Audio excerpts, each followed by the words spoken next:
All right, this is Mr. Whipple, and I'm talking about Studies Weekly 6, State versus Federal Land.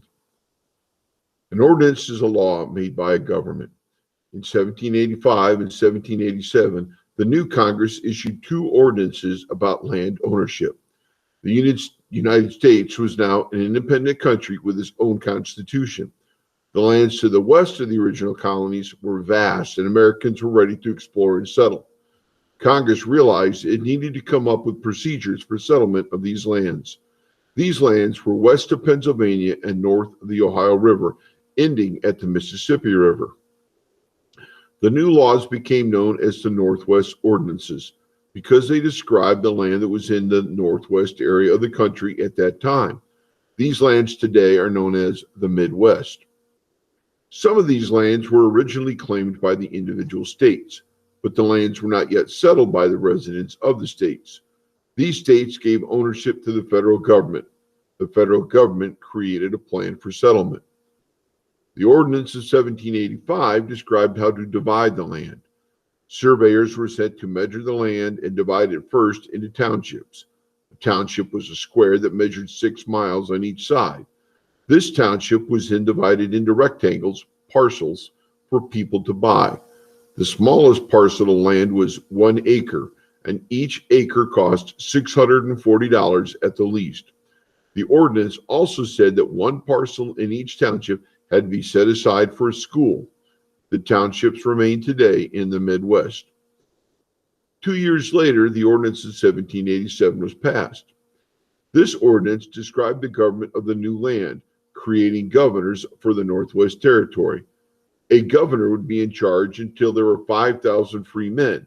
At that time, the area would become a territory and elect representatives. Once the territory had 60,000 citizens, it could apply to be a state.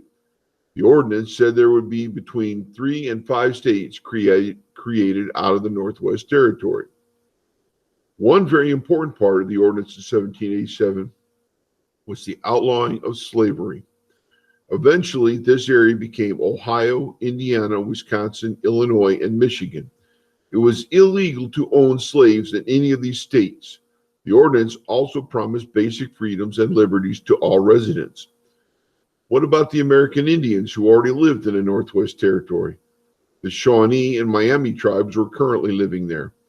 Although it promised decent treatment, the Indians did not agree to the Ordinance of 1787.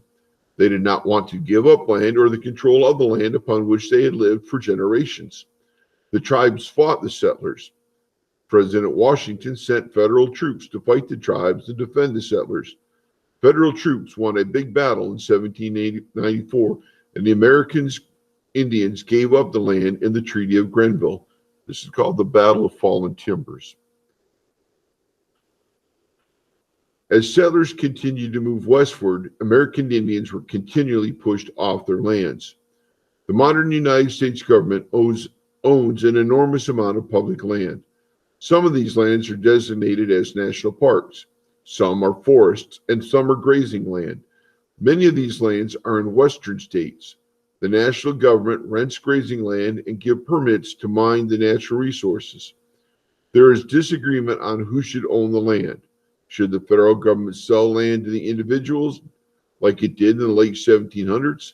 Should it be sold to the states who could then decide what to do with the land? This controversy is likely to continue as different sides present their points and lawsuits move through the court system. That's all I got.